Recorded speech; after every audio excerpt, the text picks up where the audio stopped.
Epologi_Rukiah bagian 9. Melalui percakapannya dengan Hamdan, Amara mencoba melukiskan seperti apa profil Gayatri. Katanya, ia berumur 64 tahun, bercucu 7, dan ia hidup tanpa keluarga inti di sampingnya. 4 anaknya sudah hidup terpisah di daerah yang berlainan. Paling-paling mereka menjenguk ibunya sekali 2 pekan. Suaminya telah wafat belasan tahun silam. Sejak itu pula Gayatri tidak kawin lagi. Perempuan itu hidup dengan sejumlah orang yang tidak bertalian darah maupun kerabat. Pembantu di rumah ada 5, 2 orang lelaki untuk kesana kemari serta mengerjakan hal-hal tidak terduga, dan 3 pembantu wanita untuk pekerjaan rumah harian. Gayatri juga senang mengajar kitab tafsir dan syarah, sebab orang yang berilmu memang haram menyembunyikan ilmunya.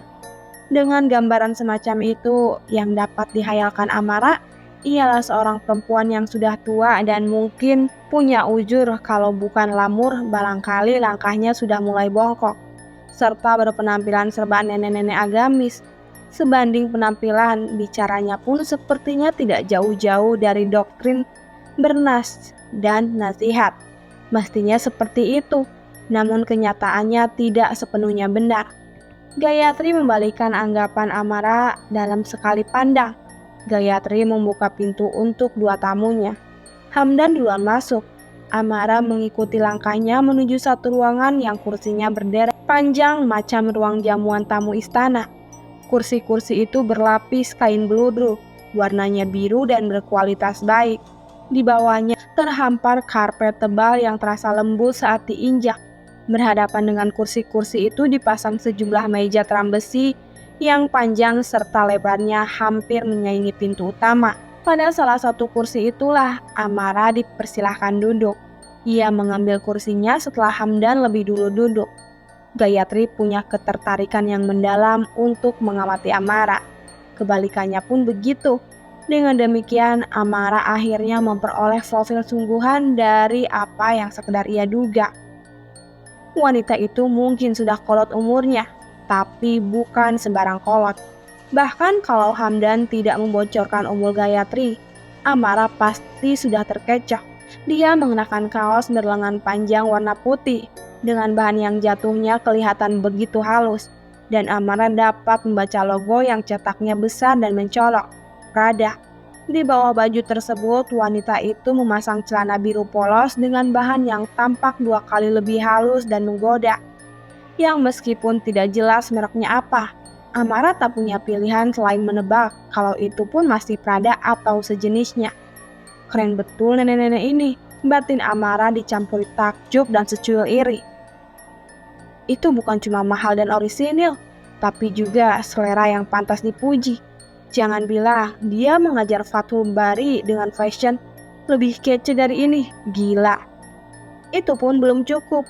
Semakin jauh mengamati, Amara ikut kagum pada betapa kilau dan kencangnya muka Gayatri. Wajah itu muda seperti masih 30-an akhir. Bahkan banyak perempuan di umur kepala 3 sudah terlihat seperti setengah abad. Amara langsung curiga, Gayatri pasti memelihara wajahnya dengan cara luar biasa, dan tentunya bukan berasal dari susu kecantikan atau metode lain yang tidak dapat dipertanggungjawabkan. Amara kembali membatin, sudah pasti dia rutin ke klinik mahal sejak lama. Di mana skincare center andalannya? Berapa yang ia habiskan untuk peeling? Ya ampun, wajahnya sangat lembab dan kenyal, macam buah anggun.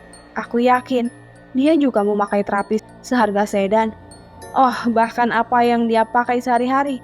La Mer, Clé de Peau, atau Kanebo? Astaga, orang ini membuatku jadi merasa amat payah.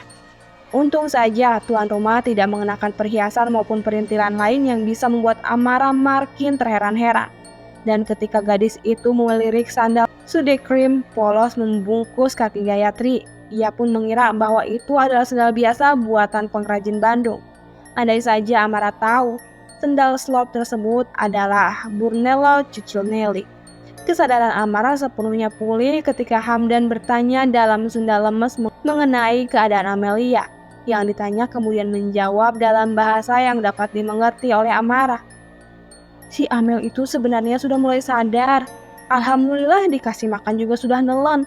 Tapi ya, begitu Amdan. Kenapa bu? Diutahkeun deui. Astagfirullah. Sudah 3 kali begitu terus Hamdan. Agak menyela raut Rona Hamdan, cemas, dan ia berharap ada kata-kata lain yang dapat menenangkannya. Akan tetapi, Gayatri malah memalingkan wajahnya pada Amara seraya berujar, "Kamu benar dari Painan?" "Iya, saya memang dari Painan," jawab Amara lancar. "Dari Nagari?" "Kayu Asin." "Siapa nama indung kamu?" "Indung." "Biang, nama ibu kamu?" "Marisa." "Marisa?" "Marisa binti Nijar Bagindo." "Siapa nama kakek buyut kamu?" "Basril Hamdi." "Basril Hamdi saja." "Basir Hamdi bin Darwis Ubadillah bin Yusuf Fauzan bin Umar Talib." Gayatri manggut-manggut dalam tatapannya yang tajam. Kemudian ia berkata, "Rupanya kamu masih membuka tambo." "Insya Allah bu." "Adakah kamu memiliki kerabat bernama Hakim?" "Hakim Abdurrahman bin Darwis Ubadillah." "Kalau itu yang dimaksud, dia adalah adik kandung kakek buyut saya." "Apa yang pernah diajarkan Hakim Abdurrahman?" "Cerita yang sampai pada saya, beliau adalah seorang guru agama yang menghidupkan surau kecil di nagari kami. Sementara orang-orang di sana memanggilnya dengan panggilan Buya Hakim. Mereka kerap datang ke rumahnya untuk mengadukan macam-macam persoalan. Selain itu, Buya Hakim adalah mantan Datu Penghulu. Dan yang saya ingat, memang dia pernah memimpin kerapatan adat nagari." Setelah perpanjang-panjangan menerangkan profil Buya Hakim, Amara mendengar namanya dipanggil wanita itu. Dan ia merasa suara Gayatri begitu teduh, walau bicaranya belak-belakan. "Dekatlah kemari, dekatlah kemari nak Amara. Biarkan aku memelukmu sebagai anakku." Dengan itu Amara menghampiri tuan rumah. Benar saja, gadis itu langsung didekap dengan kuat seperti anak yang telah lama pergi. Amara terdiam belaka untuk sementara, hingga perempuan yang sedang melingkup tubuhnya berkata, "Mulai sekarang kamu jangan sungkan denganku. Datanglah kemari kapan saja kamu ingin. Ketahuilah, semua yang aku miliki bukanlah apa-apa kecuali dari berkah doa Guru Hakim Abdurrahman." Beberapa saat sesudahnya Amara kembali ke tempat duduk semula. Gayatri mulai menerangkan pengetahuannya mengenai masalah yang tengah dihadapi. Berdasarkan keyakinannya yang tumbuh dari niat baik dan takzim kepada guru, ia pertama-tama mengumumkan bahwa ini adalah perkara yang muncul akibat perbuatan sihir. Ia tidak lupa melaknat pelakunya dengan seburuk-buruknya laknat. Di samping itu, tentunya sihir tidak akan terjadi tanpa ada seorang yang teramat dengki dan hasut terhadap orang lain. Juga mungkin saja dia menginginkan sesuatu yang tidak mampu diperolehnya dengan cara yang wajar dan halal. Besar kecilnya kadar kedengkian seseorang, ujar Gayatri, sangat berpengaruh menentukan sejauh mana sihir akan berhasil menghantam korbannya. Jika rasa dengki itu tidak seberapa, kekuatan sihir pun tidak akan bekerja dengan baik. Dengan kata lain, orang yang menetapkan niatnya untuk menggunakan sihir, sungguh di dalam hatinya telah bercokol kedengkian seluas langit dan bumi. Selanjutnya ia menjelaskan, bahkan dalam derajat tertentu, mengirim rejit, sihir, santet, dan sebagainya itu nggak perlu melalui perantara tukang teluh. Asal muasal sihir sesungguhnya adalah dengki dan benci. Bisa saja dia menyumpahi orang lain setiap saat agar orang itu celaka. Cukup dia sendiri dengan kedengkian dan kebenciannya yang sampai di ubun-ubun, maka bukan mustahil akan terjadi. Sebab itulah yang diinginkan setan. Kemudian perempuan itu pun menerangkan kemungkinan apa yang menimpa Amelia dan Amara. Menurut keyakinan ibu, ada seseorang, dan sepertinya dia adalah perempuan, yang sudah sangat lama ingin membuat kalian hancur. Sebelum timbul pertanyaan lebih jauh, ia segera menegaskan bahwa kata-kata itu ditunjukkan pada Amara beserta keluarganya. "Kamu lebih tahu tentang semua cerita yang berlangsung di rumahmu, dan ibu merasa nggak pantas bertanya terlalu jauh. Bahkan ibu yakin, kamu sebenarnya lebih mengerti daripada siapapun, terlepas keluargamu yang terlalu besar. Selamanya akan begitu, nak. Seseorang yang punya pengetahuan senantiasa dimusuhi setan. Tidaklah setan bermusuhan kecuali terhadap mereka yang tahu atau berilmu. Adapun kesalahan bukanlah musuh setan, sebab kesalehan dapat menjadi candu yang digunakan mereka untuk membuat manusia terlena. Bagaimana bisa kita lupa kisah Adam alaihissalam? Iblis mendurhakai Tuhan dengan ogah bersujud kepada Adam. Lalu ia katakan bahwa dia lebih baik dari manusia. Iblis terbakar cemburu dan itulah awal mula dengki. Kenapa dia cemburu? Karena harus bersujud kepada tanah. Bukan begitu, nak? Jika direnungi lebih dalam, iblis cemburu kepada ilmu, kepada pengetahuan. Itu soalnya, bagaimana mungkin Allah Subhanahu wa Ta'ala bukan saja meniupkan ruh, namun juga membimbing langsung Adam agar ia mengenal nama-nama. Nama adalah kata, kata adalah bahasa, dan bahasa adalah akar yang menumbuhkan semua ilmu pengetahuan. Dengan kata lain, Allah memuliakan manusia dengan ilmu dan tentunya hikmah. Yang demikian itu hanya ada dalam diri manusia. Amara menyimak penuh ucapan Gayatri. Sudah menjadi resiko apabila berhadapan dengan seorang pendakwah. Maka siap-siaplah diberi nasihat. Namun perkataan Gayatri lebih dari itu. Seakan ia sangat memahami penyakit yang tumbuh di dalam hati Amara. Yakin keraguan. Gayatri bersuara lagi. Pernahkah dalam mimpimu kamu bertemu dengan orang-orang yang sudah meninggal? Terhadap pertanyaan itu, Amara dengan cepat menanggapi. Pernah, malah mimpi aneh, dan itu datang berulang kali. Siapa saja yang kamu jumpai di sana? Kakek, nenek, serta paman dari ayah. Mereka semua sudah meninggal. Gayatri masih bertanya, apakah mimpi tersebut menghantui pikiran kamu? Sejujurnya itu sangat menyeramkan, apalagi yang terakhir. Amara tidak yakin harus menceritakan kejadian yang membuatnya hampir saja disambar kereta.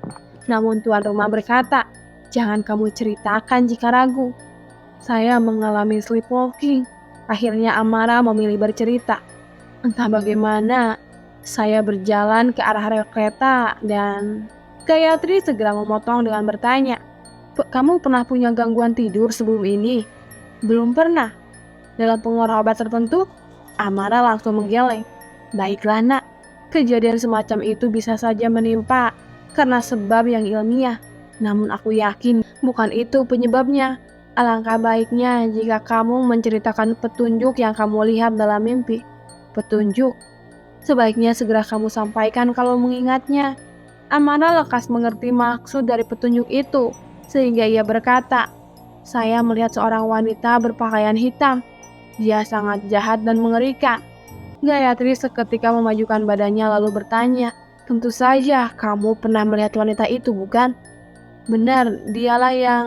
Buru-buru tuan rumah mencegat, kamu gak perlu menceritakan hal itu, kecuali hanya untuk memberitahu namanya.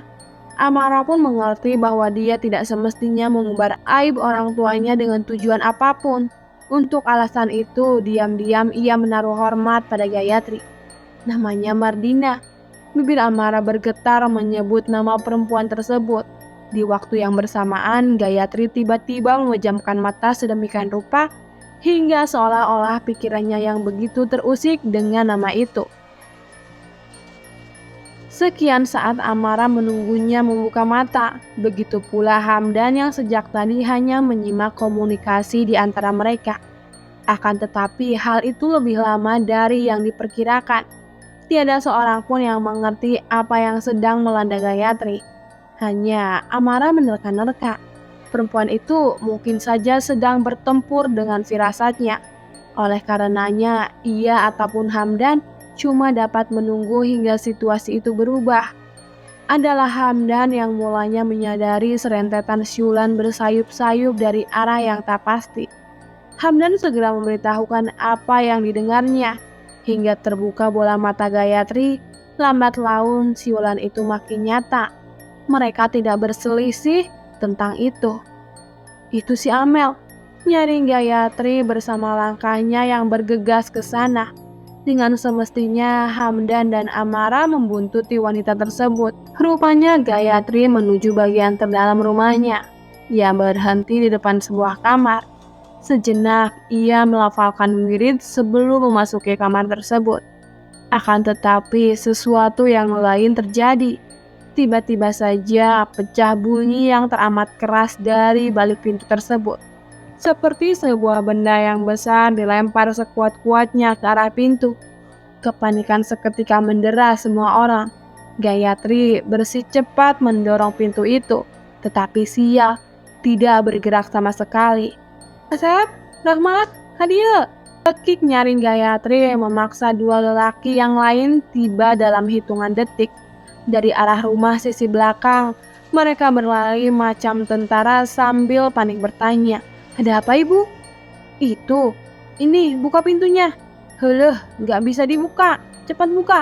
Dobrak saja kalau perlu." Perintah dituruti saat itu juga. Dua pria itu mengerahkan tenaga paling kuat yang mereka miliki. Belakangan, Hamdan juga ikut membantu agar kamar itu bisa segera dimasuki. Sementara bunyi-bunyi yang amat keras terus terdengar dari dalam. Karuan pula semua orang bertambah cemas. Hamdan tentu saja lebih panik ketimbang semua orang. Sehingga dengan satu tendangan, meski ia menjadi yang paling tua daripada pria-pria yang lain, ia berhasil mendobrak pintu tersebut.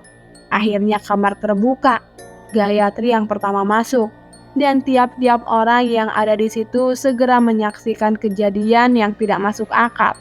Kamar dan seisinya porak-poranda, dari lemari, ranjang, sampai pajangan-pajangan. Seraya beristighfar, Gayatri menghampiri Amelia yang tergolek tanpa daya di antara reruntuhan kayu dipan. "Amel, ini Bu Haji. Dengar, Amel." Ia berupaya membuat Amelia tetap sadar. Akan tetapi gadis itu tidak menanggapi. Penampakan fisiknya begitu memprihatinkan. Matanya celung, demikian pula pipinya. Gayatri lantas menyuruh orang-orang agar memindahkan Amelia keluar untuk sementara. "Biar saya saja." Hamdan bergegas menuruti perintah, membopong putri angkatnya untuk dibaringkan di depan kamar. Dua pria yang lain juga tidak kalah cepat memindahkan kasur keluar. Untuk alasan yang tak perlu diucapkan, Gayatri memerintahkan dua pekerjanya agar berjaga penuh sepanjang malam. "Pokoknya kamu berdua jangan ada yang tidur. Kalau ibu panggil harus cepat datang." Hamdan sendiri mengatakan bahwa dirinya akan menjaga Amelia. Juga ia meminta maaf lantaran keadaan putrinya sudah menimbulkan kesusahan yang luar biasa.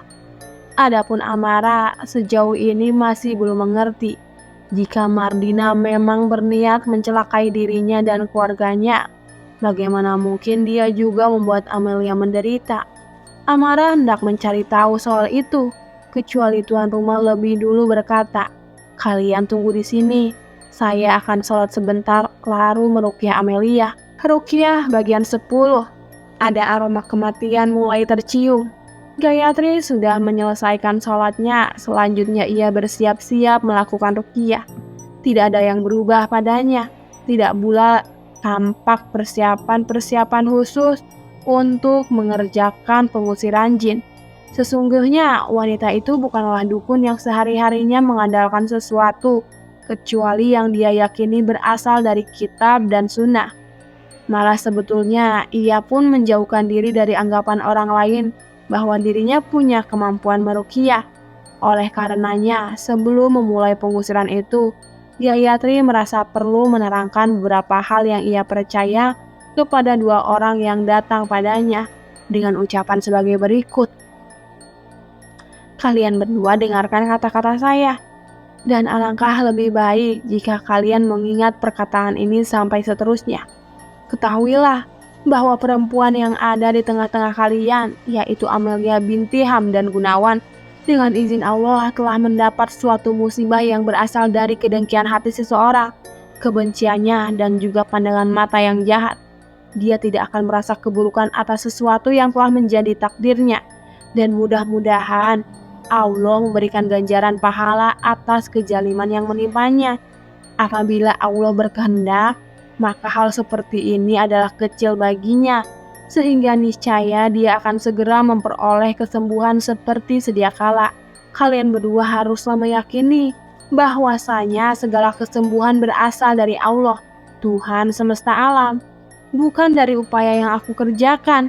bahkan bukan dari ayat-ayat maupun bacaan zikir yang akan kuucapkan. Dan kehendaknya kalian bertawakal kepada Allah, sebab hanya Dialah sebenar-benarnya tempat untuk bersandar. Apabila kalian bertanya tentang persiapan ruqyah, maka sesungguhnya tidak ada persiapan khusus untuk pengusiran jin, kecuali berniat dalam hati dengan tawakal. Karena sebaik-baiknya persiapan dialah tetap beriman dan berprasangka baik terhadap Allah. Perbanyaklah mengingat Allah dengan membaca ayat-ayat Al-Quran atau zikir yang kalian pahami, asalkan itu bukan asma-asma yang menyimpang dari ajaran Nabi. Jika kalian berhenti mengingatnya, maka ketahuilah, Tuhan selalu melihat dan mendengar sesuatu. Tujuannya membiarkan kalian melihat pengangkatan penyakit ini semata-mata agar kalian semakin mempertebal iman. Jangan pernah kalian takut pada tipu muslihat setan, sebab Allah telah mengajarkan manusia berupa ilmu dan hikmah. Dan apabila kalian menyaksikan atau mengerjakan hal-hal yang tidak berdasarkan ajaran Nabi, segeralah beri peringatan kepadaku. Aku akan memulai ruqyah dengan berniat, lalu membaca Al-Fatihah, ayat-ayat muawwizat, dan bacaan zikir maupun ayat yang lain. Sesungguhnya almarhum abahku juga melakukannya dengan cara seperti ini. Itulah yang diajarkannya kepadaku. Sesudah panjang-panjang menjelaskan, Gayatri segera menghampiri Amelia. Niatlah ditancapkan dalam hati. Kemudian ia lebarkan kedua telapak tangannya, lalu dibacanya surat pembuka yang ayatnya berjumlah 7. Disambung dengan 3 surat terakhir dalam Al-Quran, yaitu surat Al-Ikhlas, Al-Falaq, dan An-Nas. Sesudahnya dia angkat sedikit kepala Amelia. Ia basuhi ujung telunjuknya dengan air liur, lalu mengusapnya dari bagian belakang. Usapan itu bergerak cepat hingga sampai di ubun-ubun, lalu sampai pula di wajahnya. Amelia terpejam belaka. Disaksikan Hamdan dan Amara yang bibirnya hanya menggumik-gumik seperti yang diperintahkan sebelumnya. Tanpa menunggu lebih lama, wanita peruqyah itu mengulang bacaan serta gerakan seperti semula. Ia lakukan beberapa kali dengan luar biasa tenang, seolah-olah gadis yang terbaring itu hanya seorang bayi kecil yang sedang mengalami demam biasa. Sesudah itu mendadak Amelia berubah. Mula-mula rahangnya menggertak, bibirnya gemetar, dan ia mulai mengerang seperti orang yang terkena demam sangat tinggi. Tidak lama setelah itu, perubahan makin kentara, menjalar dengan cepat ke sekujur badan. Melihat perubahan itu, Gayatri tak mau kalah. Ditambah pula bacaan dan gerakannya, sehingga reaksi Amelia kian menjadi-jadi. Sang peruqyah tidak mau berhenti dengan berbelas kasih terhadap gadis itu. Disadari setelahnya, Amelia mulai berteriak. Tangannya dipukulkan ke lantai, dan lambat laun ia membentur-benturkan kepala. Akan tetapi Gayatri tetap tegar. Ia perhatikan Hamdan menarik kasur agar kepala Amelia tidak dihantamkan ke dinding. Gadis itu mengeram tidak menentu. "Hamdan, cepat kemari," perintahnya. Maka lelaki itu langsung bergerak untuk mengawasi anaknya dari sisi kiri. Perhatian Gayatri segera dipusatkan pada perubahan Amelia. Dia mengerti jin yang merasuki tubuhnya jadi begitu tidak nyaman akibat gangguan yang terus-menerus. Gayatri kemudian berujar, "Amel, kamu dengar ibu?" Alih-alih menjawab, Amelia malah melonglong parau.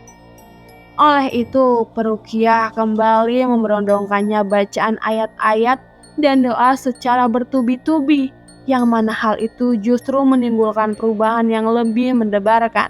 Dengan nama Allah, tanah bumi kami, dengan sebagian air liur kami, akan disembuhkan orang yang sakit di antara kami dengan izinnya. Ya Allah, Tuhan sekalian manusia, angkatlah penyakit Amelia binti Hamdan Gunawan, dan Engkaulah sang penyembuh sejati. Tidak ada kesembuhan melainkan dari kesembuhan Engkau, kesembuhan yang tiada meninggalkan penyakit. Aku berlindung dengan kalimat Allah yang sempurna dari semua kejahatan setan, gangguan binatang, dan pandangan mata yang jahat. Sesudah dibacakan doa-doa itu, alih-alih melunak, setan justru memamerkan perlawanan. Entah bagaimana caranya, Amelia menekuk tubuhnya. Pinggangnya diangkat hingga tampak melengkung seperti pesanan profesional. Beriringan dengan itu, tulang-tulangnya memperdengarkan bunyi gertak-gerutuk yang menimbulkan ngilu. Namun semua orang di sekitarnya tidak menggubris hal itu lantaran menyadari situasi yang tengah berlangsung. Kecuali pada akhirnya Amelia menunjukkan yang lain. Tanpa diduga-duga, tangan kiri melayang ke wajah Hamdan, keras dan sangat bertenaga. Hamdan karuan terjungkal. Dengan sekuat tenaga ia berusaha kembali ke posisi semula. Amelia belum lagi menunjukkan perubahan yang melegakan, malah sebaliknya. Tenaganya semakin ganas melawan. Sekali lagi ia berusaha menerjang dengan tangan dan kakinya. Dan semua orang tentu saja dibikin repot. Merasa kewalahan, Gayatri kembali memanggil Asep dan Rahmat sehingga keduanya bergegas datang. "Dudukan anak ini," ujar Gayatri. Rupanya tidak gampang menundukkan Amelia, kecuali dua lelaki itu menggerakkan lebih banyak tenaga. Gadis itu terus saja memberontak seraya berteriak penuh amarah. Setelah Amelia terduduk, Gayatri melanjutkan pekerjaannya. Sekarang ia membaca ayat-ayat persis di telinganya, diikuti mengusap tubuhnya dari perut sampai ujung kaki.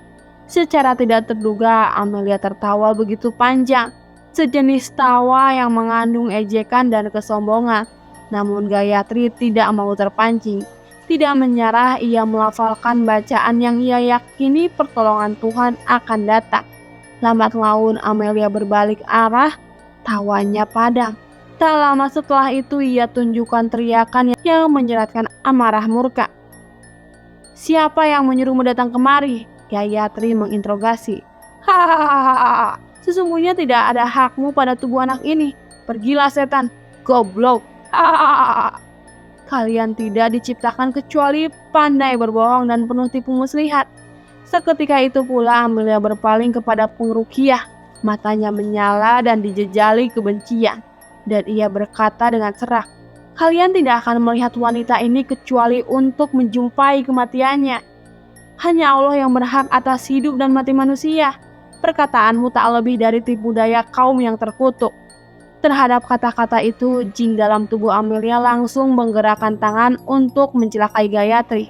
Akan tetapi para pembantunya, juga dibantu Hamdan, masih kuat menahan. Dan wanita perukiah itu tak membuang waktunya untuk mendebat.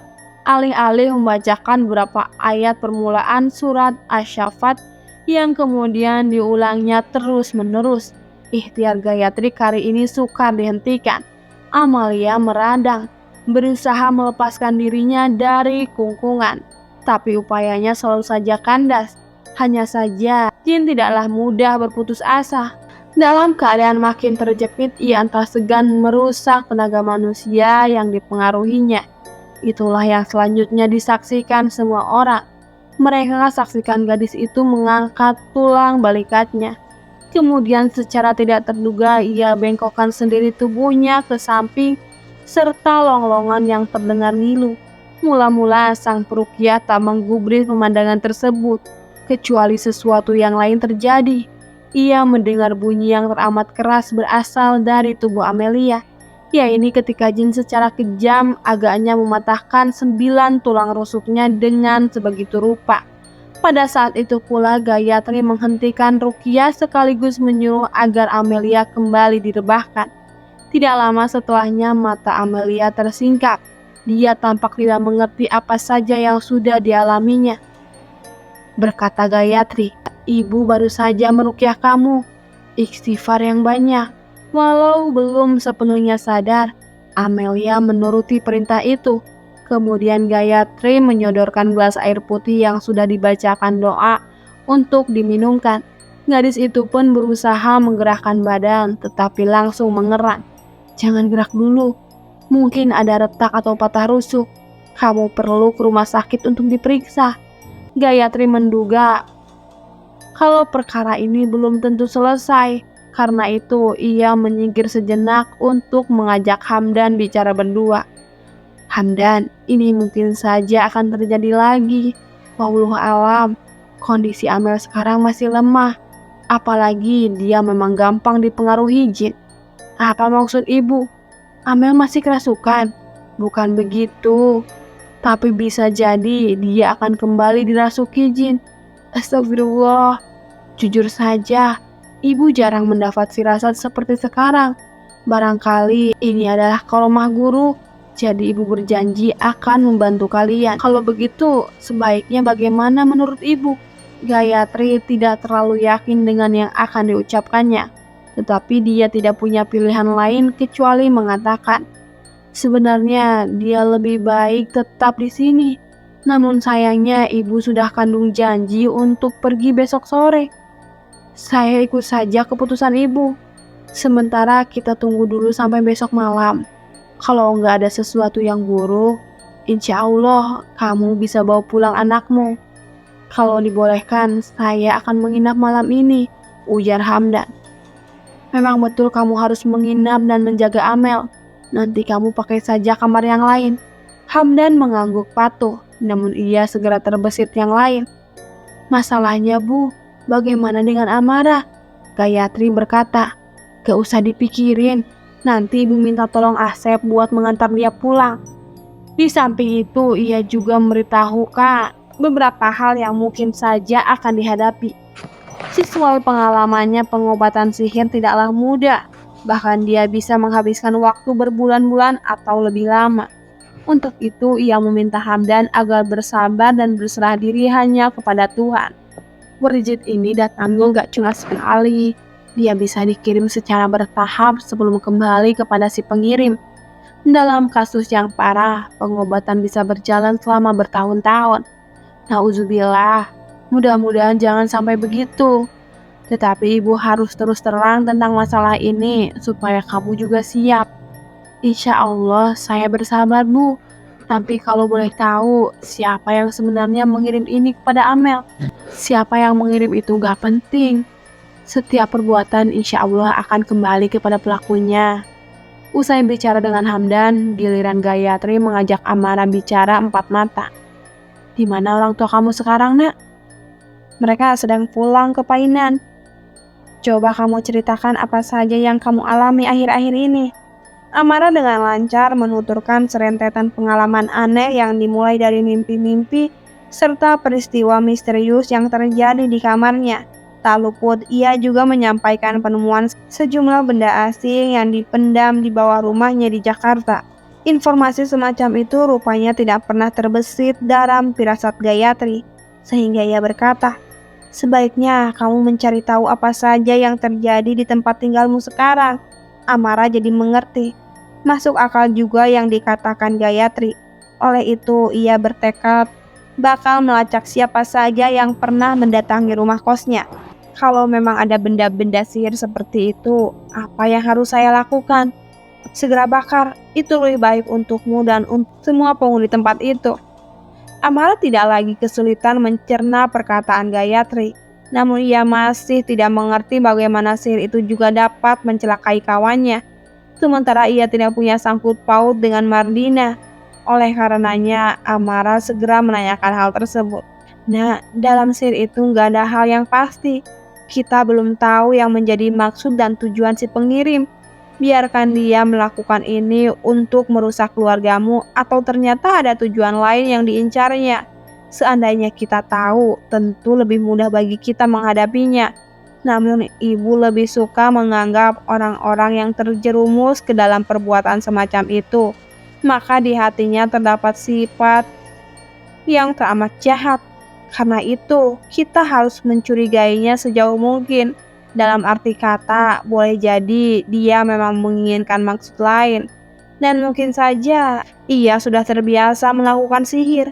Tentang kondisi Amelia yang kamu tanyakan, jujur saja ini agak mengherankan. Ibu masih belum dapat memastikan kaitannya dengan kamu, kecuali karena firasatnya yang begitu kuat. Kamu pernah mendengar tentang jengges? Jengges, Amelia menggeleng. Terkadang fenomena seperti itu masih dapat dijumpai di beberapa daerah, yaitu seseorang yang tanpa disengaja menemukan benda berupa apapun lalu membawanya pulang, bahkan kemudian menikmati manfaatnya. Gampangnya, jengges adalah media sihir yang menargetkan korbannya secara acak. Bisa jadi seseorang menaruh sesuatu di jalan atau malah mengirimnya kepada si penerima secara sembarangan. Biasanya, jengges menggunakan media yang sangat disukai orang lain, sehingga itu mempermudah tujuan pelaku. Misalnya, uang atau makanan, uang dan makanan. Amarah seketika terpukul. Ya, siapa yang gak suka uang dan makanan? Kebanyakan mereka yang menemukan uang di tengah jalan atau mendapat pemberian tertentu menganggap bahwa dirinya mendapatkan rejeki nomplok. Padahal itu adalah sesuatu jebakan. Apabila mereka telah menikmati uang maupun makanan tersebut, niscaya hidup mereka penuh dengan kesialan. Benak Amara terhuyung-huyung hingga ia mengira tubuhnya bakal ambruk. Ia langsung ingat kiriman yang diterimanya beberapa waktu lalu, uang dan rendang daging. Dan tanpa curiga sedikit pun ia berikan sebagian makanan itu kepada Teteh. Urutannya tidak salah, batin Amara. Hanya beberapa hari sesudah itu Teteh berubah secara drastis. "Oh, aku bodoh sekali. Kamu tampaknya sedang memikirkan sesuatu yang sudah kamu ketahui," Gayatri menerka. "Betapapun sulit situasi ini, sebaiknya kamu jangan panik. Memang itulah yang diinginkan pelaku sihir, merenggut pikiran dan jiwa orang lain." Serta Amara berkata, "Sebenarnya saya mendapat kiriman uang dan makanan beberapa waktu lalu." Gayatri menatap gadis itu dengan pandangan gelisah, lalu bertanya, "Tapi kamu sudah memastikan siapa yang mengirimnya?" Amara menggeleng, dan kecemasan yang berhamburan dari raut wajahnya telah memberi penjelasan lebih banyak daripada yang tidak ia ucapkan. "Jangan bilang kamu juga menikmati uang dan makanan itu," tegas Gayatri. "Bukan saya, tapi Amelia yang telah menyantap makanannya. Bagaimana dengan uangnya?" "Belum saya pakai sepeser pun," tukas Amara. "Namun, ada apa? Kemarin lusa, saya membagikan makanan itu kepada seorang kawan penghuni kos." Saat itu juga memerah padam wajah Gayatri. Dia tampak lebih tahu akibat yang bakal terjadi. Satu orang saja sudah merepotkan, apalagi yang lain. Berkata Gayatri, "Kamu harus segera pulang sekarang. Tengoklah keadaan orang itu. Mudah-mudahan ucapan ibu tentang itu keliru. Bagaimana kalau sebaliknya?" Gayatri tidak menanggapi, melainkan memanggil Asep untuk segera mengantar Amara pulang.